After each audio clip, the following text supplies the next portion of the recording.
Plant Tissue Culture lecture series. Today we are going to talk about callus culture. So what does the callus culture mean? So callus represents the clumps of unorganized, actively dividing parenchymatous, means living cells formed due to various proliferations by cell division from any kind of explant under cultured conditions.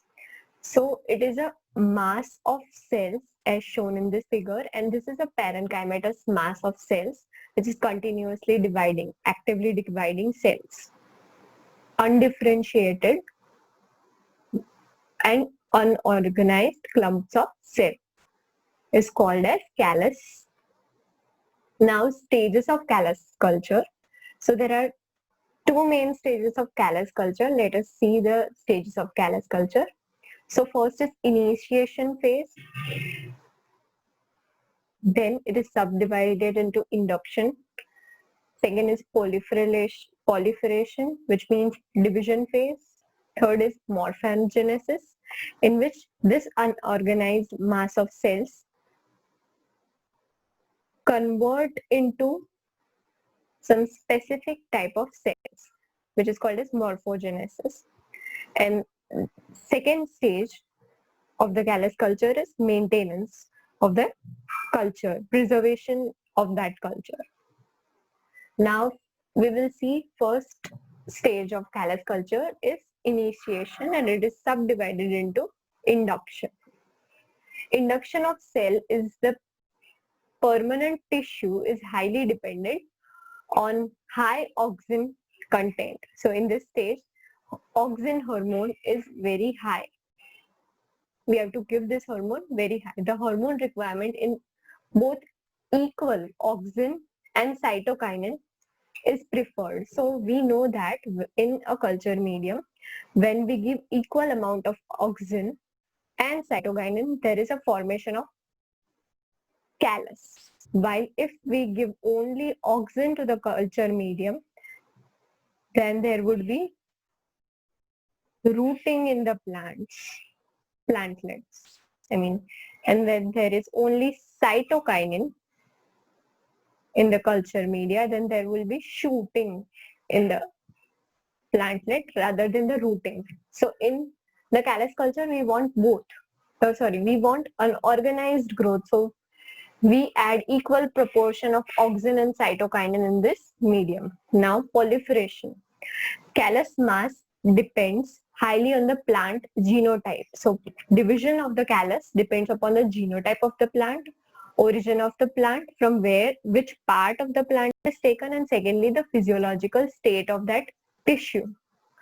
For initiation of callus culture, young seedlings are taken. So the young seedlings are best for induction or on proliferation of the callus culture, initiation.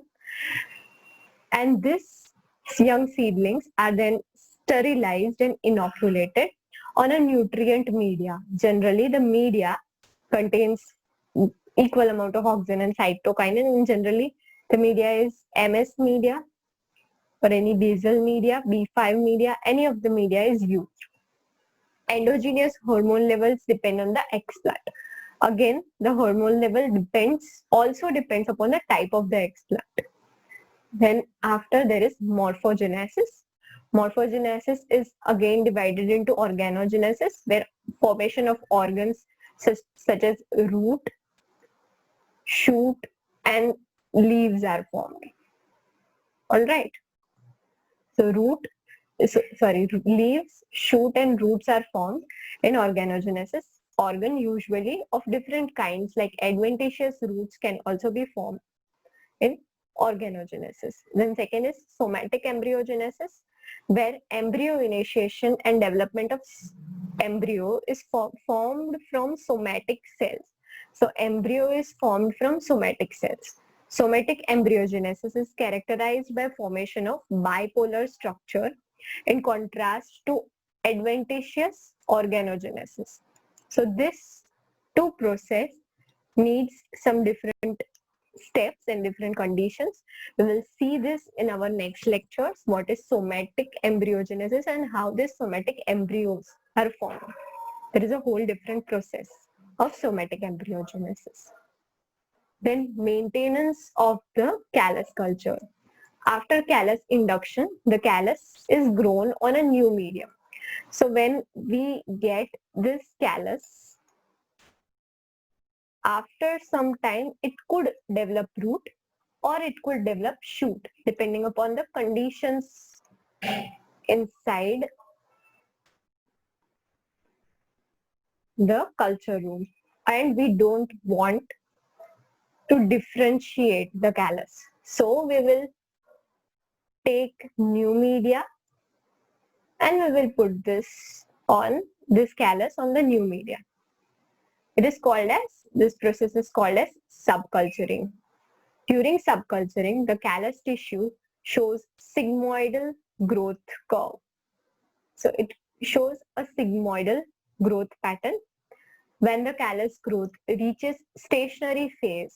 So when it reaches a stationary phase, it should be cultured on a fresh medium. So after that, the graph is like this. And if it reaches to the stationary phase, then it should be transferred into new medium as we have discussed. Okay, note, generally the callus tissue is creamy, yellowish, white or green in color. Why the color is creamy or yellowish white or rather green? Because it contains of parenchymatous tissues and thus it is green in color or creamy or yellowish in color. But this color depends mainly upon the type of species which we are culturing. So the procedure of the callus culture. Now the procedure is first selection and collection of the explant. So first the explant are selected. Then after, sorry, by mistake I have written something else here. This is not the suspension culture. Alright. So surface sterilization is the second point. Ignore this line. Surface sterilization. Then this explants are surface sterilized with 70% ethanol for 1 minute and 30% sodium hypochlorite solution or rather 0.1% mercury chloride. Then after this is again washed with distilled water and then selecting a perfect media which is generally 1:1 ratio of auxin and cytokinin. And the media, then the selection of the media is done. Then the media is autoclaved at 15 psi for 10 to 15 minutes at 121 degrees Celsius, which is the general temperature and pressure in an autoclave. And then after, we have to put this onto the media, the transfer of explant into the media. So here is the diagram. We will transfer this explant onto a nutrient media on a sterilized Petri plate or a test tube, which gives us callus culture. So then after the induction stage, proliferation stage is seen into this culture. Now incubation, for the maintenance of the callus culture, the incubation is done at 25 degrees Celsius or maybe 27 up to 27 degrees Celsius for 7 to 14 days, and then after we get this type of callus culture, and the photo period generally is of 16 hours and 8 hours dark light is needed for the induction of the callus culture. And the light intensity is 2000 to 3000 lux light. Relative humidity is 60%. So these are the conditions for incubating the callus culture. And after we get this callus culture, remember, we can either do somatic embryogenesis or we can get organogenesis. So we can go to these steps. For somatic embryogenesis, we need a cell from this callus culture, and in organogenesis, we also need a single cell. We can produce a plantlet from only the single cell of callus culture. So this calli are transferred into new liquid medium, which has a conical flask. So from here, cell suspension culture method is also there, which promotes division and proliferation of the cells. And the liquid media contains shaker, and their shaker is present, uh, and for 14 days they are kept, and we can get cell suspension culture with this procedure. And so from callus culture, we can also get cell suspension culture, or we can get somatic embryos, or we can go to the organogenesis directly. Now, classification of callus culture. So there are two basic words, or we can say there are two types of callus culture, basic types of callus culture. One is soft callus culture, where it is very heterogeneous culture, and the cells are not very close to each other.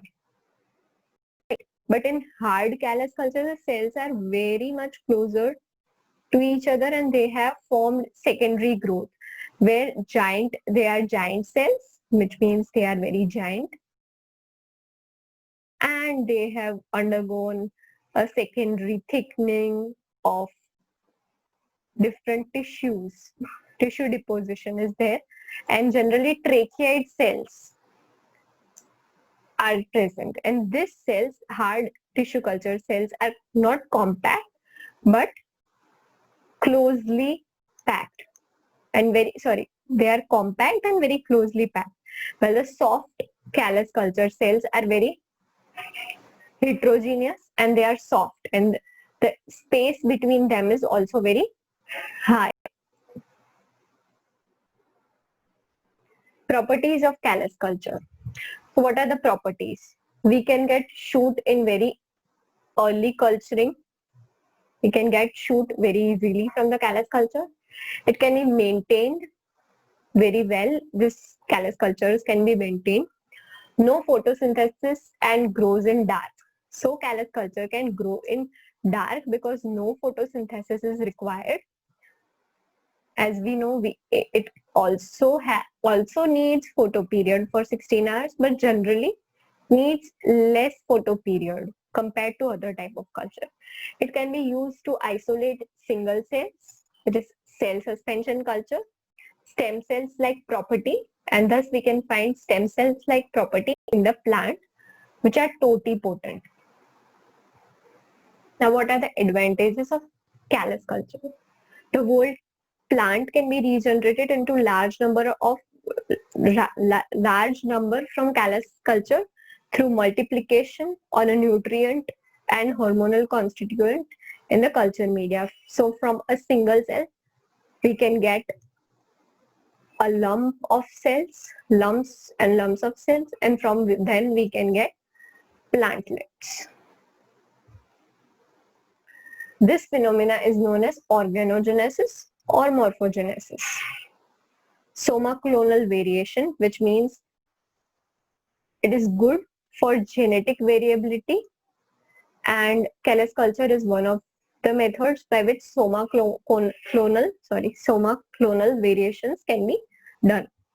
It is very good source of secondary metabolites. Callus culture is useful to obtain commercially important secondary metabolites. Cell suspension culture is a moving liquid medium, can be initiated from this type of callus culture. Several biochemical assays can also be performed with the help of callus culture. So these were some advantages of callus culture. Now we will look upon the disadvantages of callus culture. So generally there is no such disadvantage of callus culture. But the main disadvantages is that in very early stage, we have to take the new cells or immature cells for the formation of callus culture. And while this procedure, the cells may die. And we have to take great care to generate the callus culture without shoots and without roots. So this is the main drawback of callus culture. That was the video, guys. Thanks for watching and do subscribe to our channel.